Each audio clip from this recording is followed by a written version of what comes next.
Normally যখন zone rail স্টেশনে যাতায়াত করে স্টেশন করে তখন আমরা নর্মালি একটা আমাদের স্টাফ রাখি সার্চ ওয়াচ করার জন্য, প্যাসেঞ্জার আপ ডাউন একটা মনিটর। তো আজকেও আমাদের যে শিলচরগামী যে রেলটা, যেটা সোয়াগাটার সময় জোন বাঁধাঘাট থেকে স্টার্ট হয়, জোননগর সোয়াগাটার সময় আসে।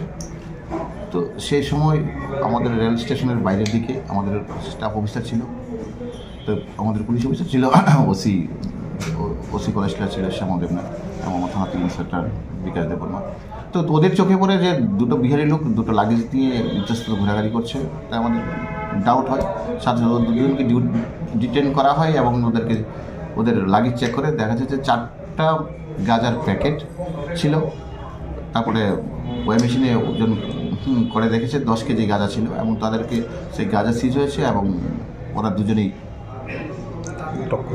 অ্যারেস্ট হয়েছে এবং আমরা স্পেসিফিক এনডিপিসি কেস নিচ্ছি। তাদেরকে জিজ্ঞাসাবাদ চলবে এখন এবং আগামীকালকে ওদেরকে আমরা কোর্টে অপরাধ করব। এই গাঁজার মূল্যগুলো কত? দেখেন 10 কেজি গাঁজার আনুমানিক 50,000 মতো হবে। তাদের নামগুলো ঠিক আছে, নামগুলো বলেন।